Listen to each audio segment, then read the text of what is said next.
You're listening to ArTEEtude, a podcast with artists created and produced by Detlef Schlich, a visual artist and ritual designer, living and loving in West Cork, and best known for his essay about the cause and effect of shamanism, art and digital culture.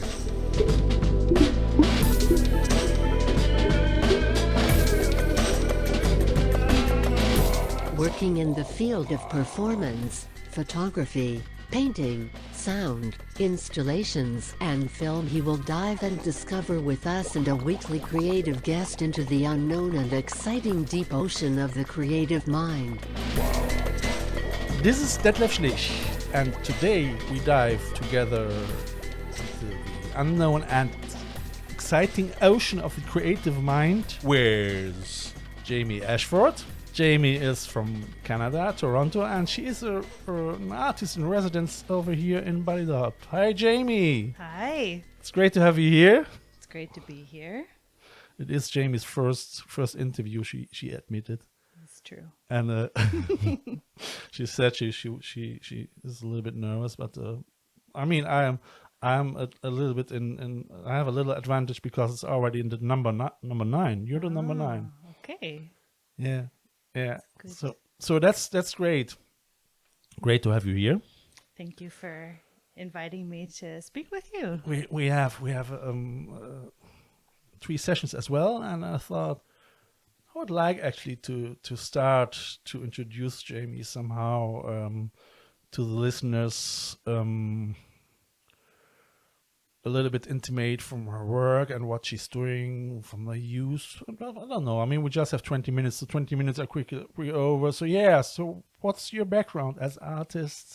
So I'm Canadian, and I grew up just north of Toronto, and I did my art schooling in 2 different chapters. So the first chapter, I was on the east coast of Canada. Yeah. Spent 2 years in at Mount Allison University in New Brunswick. So I had a little bit of an East Coast experience, different than being in Ontario. Yeah, and then did some traveling, and finished up school in Montreal. So I ended up having a really interesting experience in Quebec. So I feel like I had 2 pretty diverse chapters of my art education, and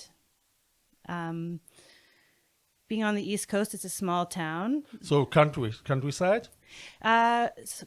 Close to the countryside, close to the ocean as well, but really a tiny town. How many people? Population? I think at the time the school was something like just over 2,000, and then the town has double that population. So I think in total it was something like maybe 5,000, including students. So wow, so students are almost the same amount of like people. I think so. I hope I'm getting that right, but yeah, and it was really interesting because I came from a high school, from a secondary school, as big as that university.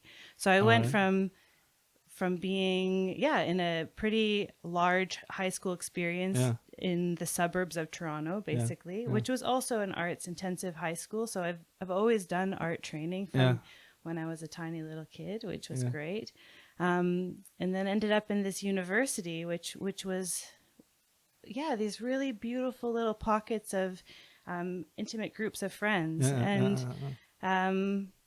I made some really meaningful connections there, really good friends of mine that are still good friends of mine because, there weren't very many of us, and it was sort of the perfect opportunity to really meet and get to know people. I can't imagine that. I mean, especially in a place like this, where you're probably surrounded by nature somehow.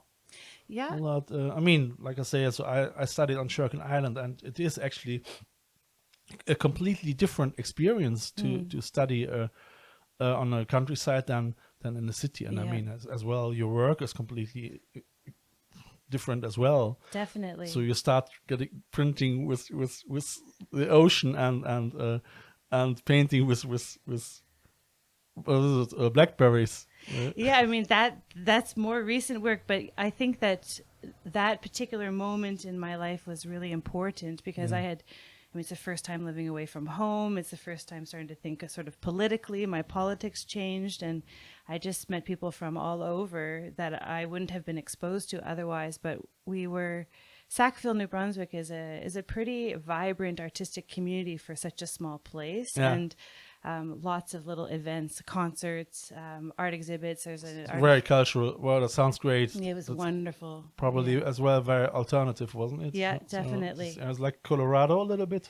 I don't know Colorado. Me neither. I had one of my clips in Colorado in the film festival. Oh, okay.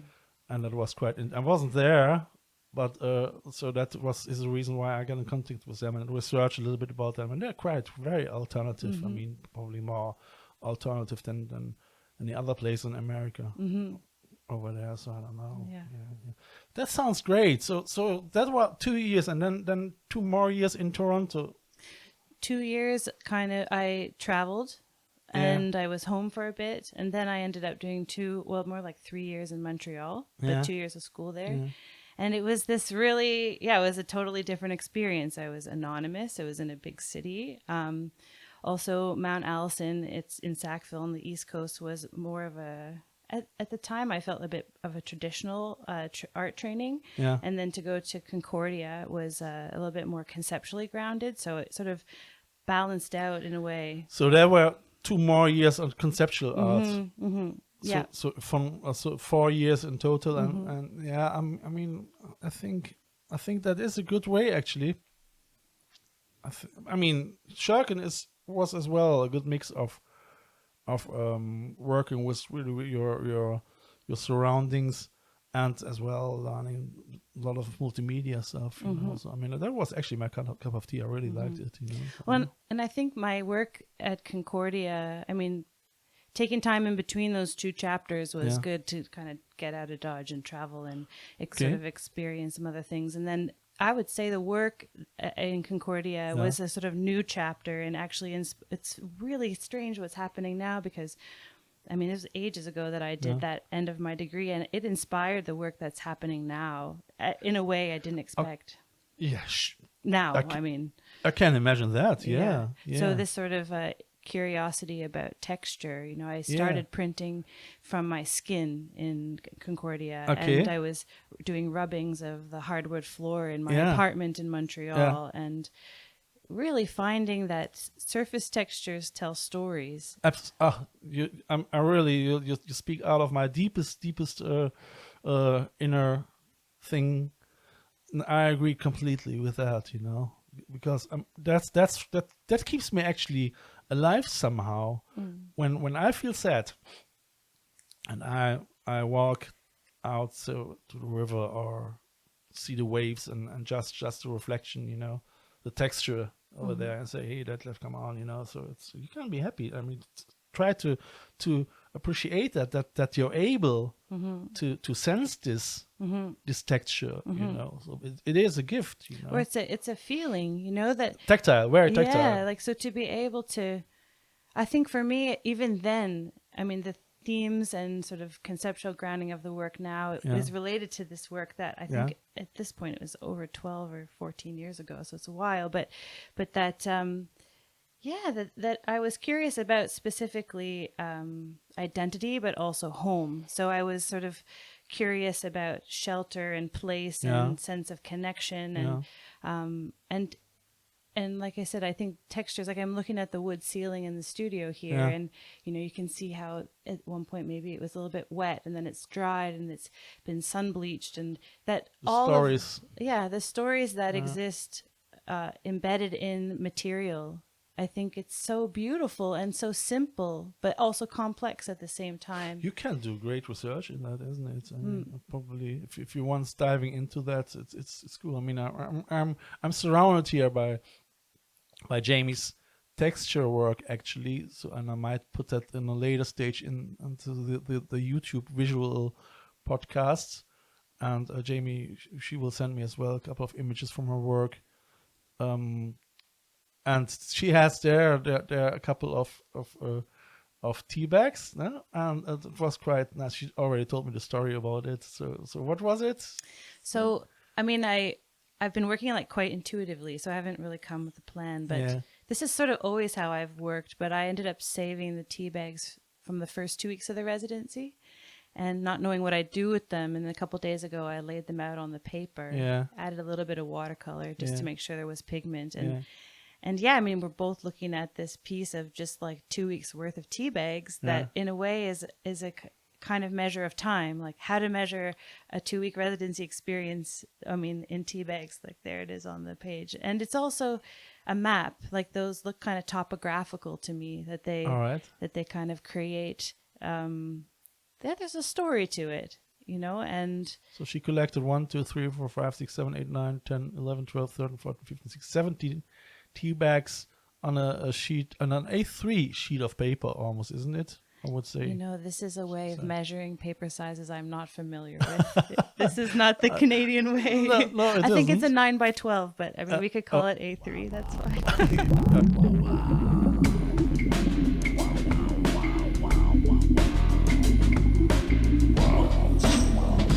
Like what you hear so far? Make sure you never miss a show by clicking the subscribe button now.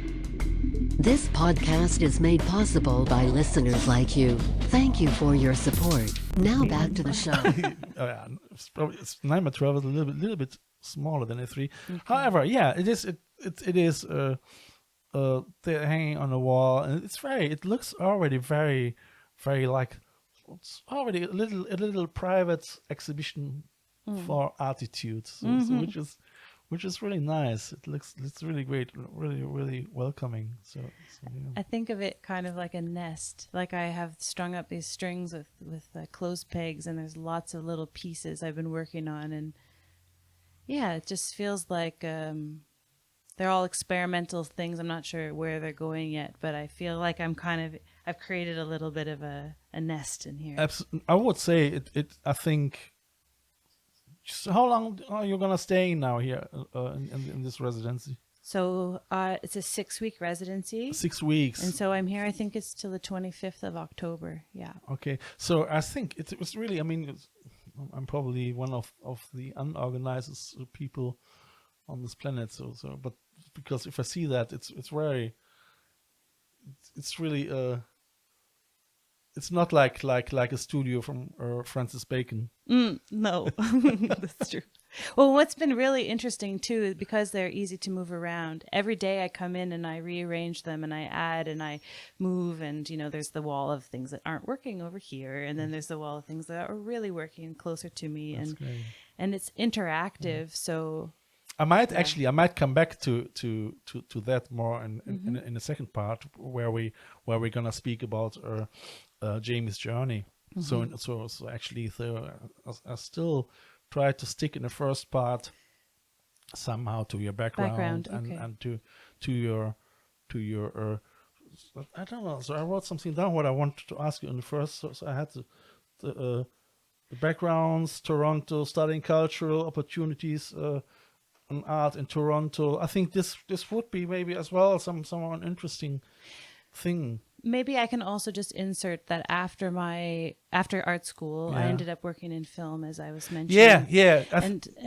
So as a scenic, what's really an interesting and unexpected connection was that I ended up as a scenic painter in film and television, and that job is all about surface textures. And I have to ask you for that as well, something in the third part, because I have an idea to connect it with technology. Sure.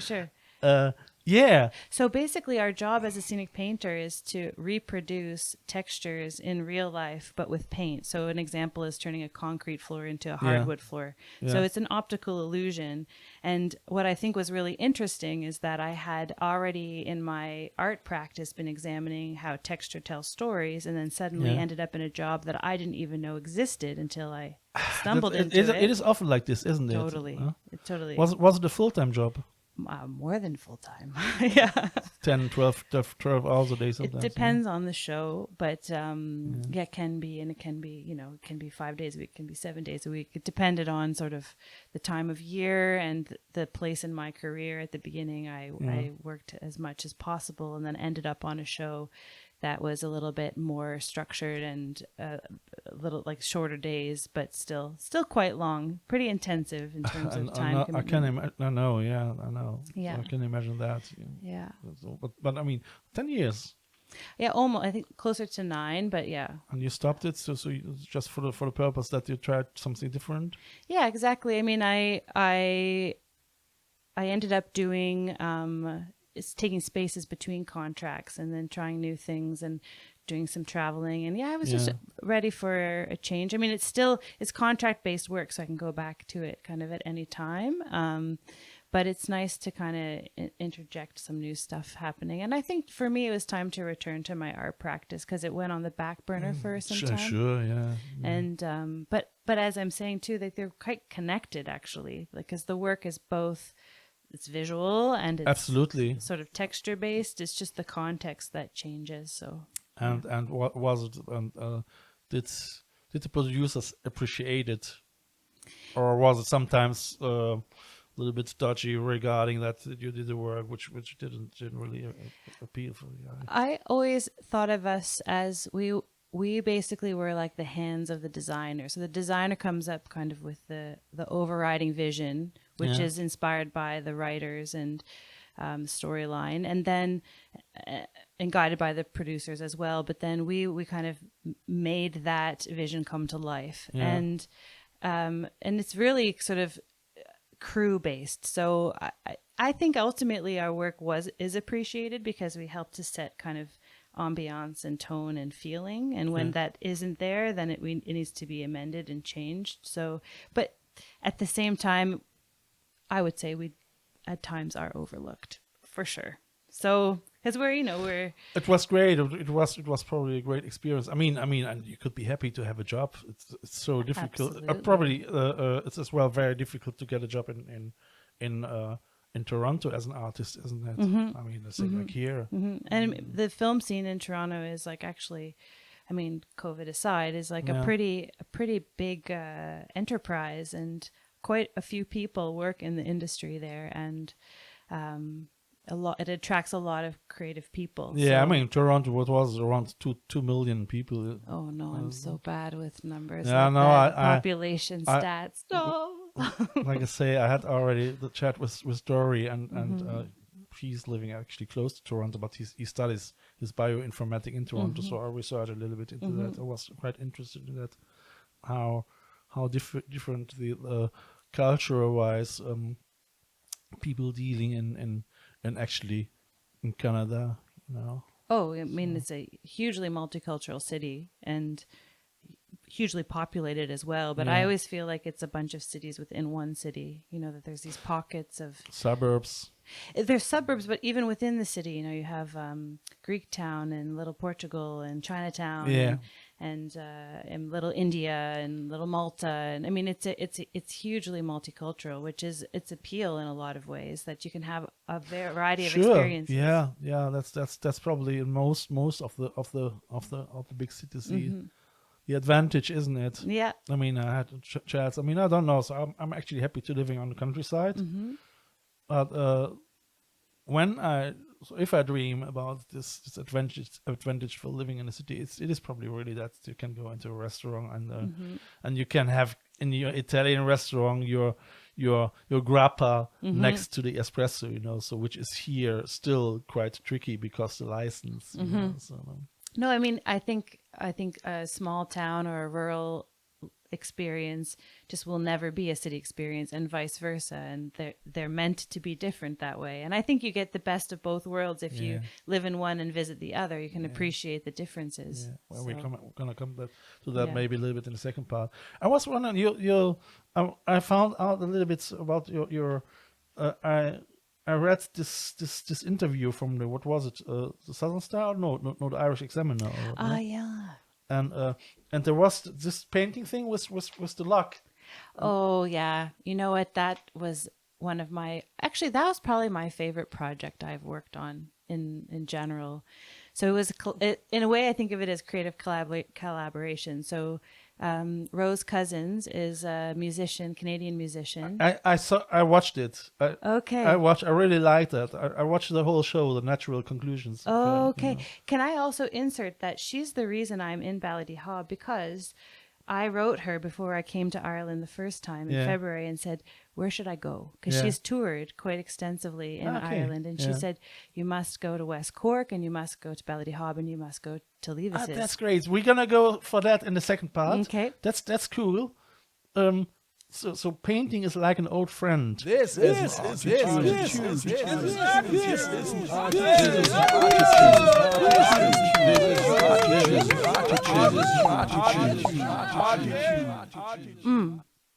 Actually, and you did this lock, and inspired by the Lock and Key songs from Rose Cousins.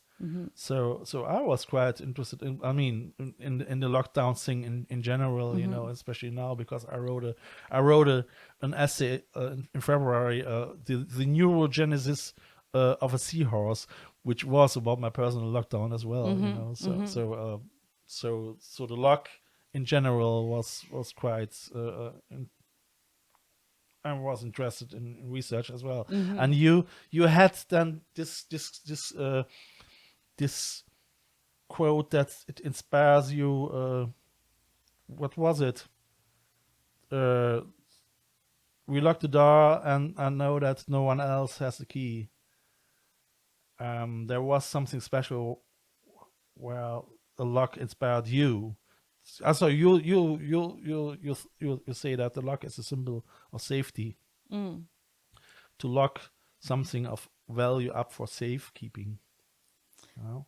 But then I think in that same article flipped it too and said it's also, we have to be conscious of how we use who has the key, right? Yeah, and what gets lost. You know, do you have? I don't know if you have the rest of the quote there, but I have that. Perhaps we can think of ourselves this way at the moment. We're locked in to stay healthy, to protect one another. It's an act of solidarity to support efforts to sustain our healthcare system and take care of our frontline workers. I mean, I like that actually. It's nice, you know. So it's really. Well, and that interview was published in the middle or the beginning of lockdown. So we were really, it was lockdown, and now you know. I also think there's more layers to lockdown in general. And, you know, I think being sort of conscious of what we sacrifice in terms of our liberty and freedom. And like I said, like who has the key when we were locked in. So it's complex. And the painting was made years before lockdown. Absolutely, I think our relationship to the idea of a lock is changing as we've experienced the last 6 months. And especially, I mean, as we as species and society and as a culture, we always have to do with these problems that government, a lot of governments try to lock down people, you know. So, I mean, here it's probably now somehow a different reason, but we still have to pay attention that this doesn't happen to us, you know. For sure, that's what I mean. So, it's something to be conscious of, you know. How much to obey and how much to protest. The discourse has to continue. Absolutely, you know, so all the time. Absolutely, you know? And in a way, I think like art making is a great way to have that discourse, and because.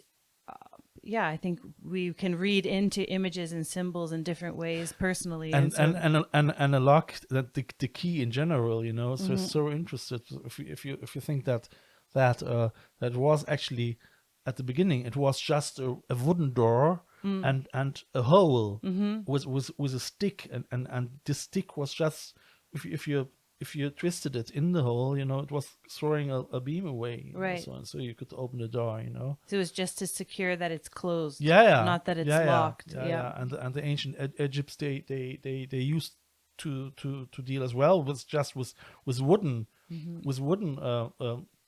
somehow keys, you know. And then it turns to the Romans. In Rome, they started to create the first iron keys, you know, metal keys, and they were as big, and they kept it on the shoulder, you know. So okay. it's weird. And then hang on, am I right? So I don't want to tell you something wrong. I think the Greek, I don't know where I have it. That the Greek also the ancient Greek were the first to create the keys out of metal, giant items worn on the shoulder, and then the Roman engineers created the basic lock concepts. So many of these concepts they still there. And in a way, I mean, there's something that I've encountered with people that tend to live in smaller communities and rural communities. They don't lock their doors, right? I mean, generally. Yeah. No, me actually either. I don't like that. And there's something really beautiful about that level of trust. And I think that absolutely having keys, locks and keys, like I said, it's not all good. No, right? but even that changed here in Ireland as well. So as I came over here in 2003, we didn't lock the door. But now people getting as well more conscious about that they probably better not doing that. It's sad, isn't it? It's just trusts. Last time I had a priest, but he's not working anymore, and he said as well, and out of that reason, the trust in people is getting lost. We have to find ways to create that again somehow. I think trust is actually something, you have to cultivate. Yeah. We do, not as individuals and also societally, communally. And that's the problem. So, and we come back into that in the third part when it comes to technology and Instagram, for instance. That all this you follow me trust thing is how does it influence the society? But that later. I just have had very short things about the how other cultures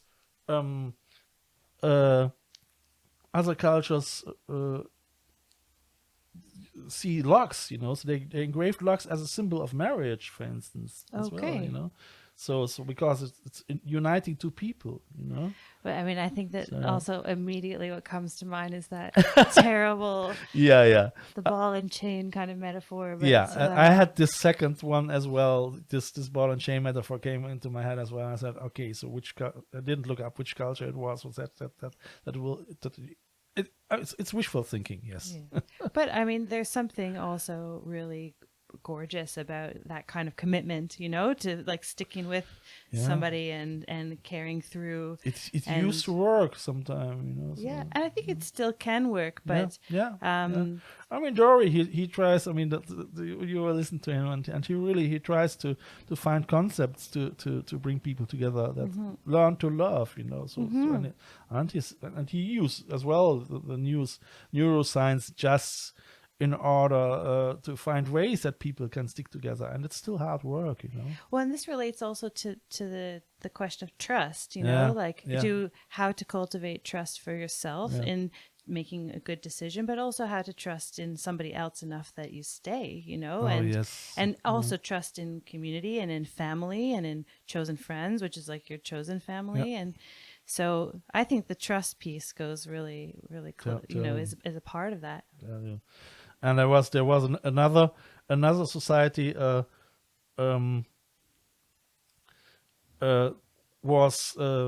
they saw they had a lock pierced skin and secure this lock in the skin. What? So it was a religious devotion. So as a symbol of a religious devotion, so wow. Put it in through the skin and locked it.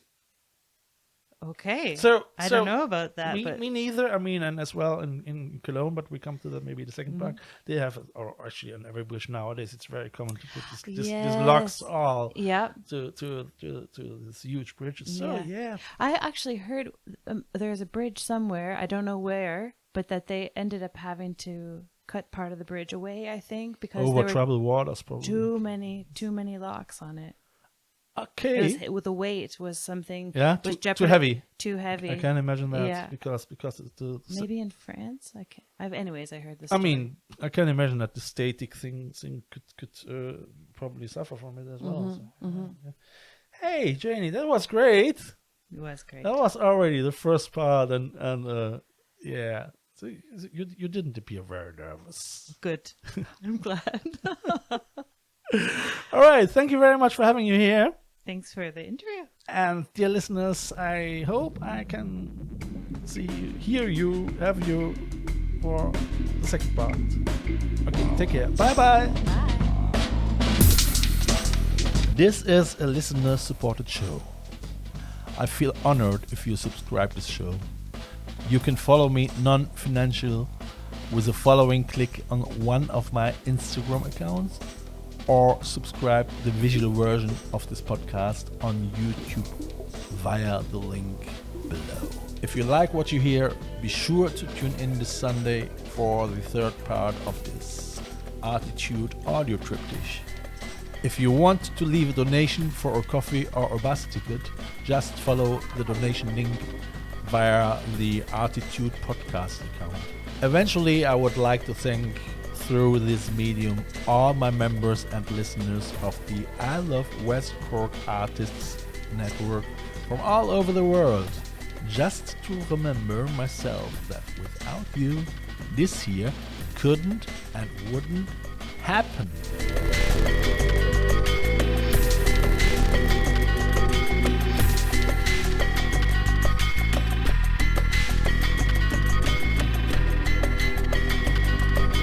You have listened to ArTEEtude, West Cork's first art, fashion and design podcast.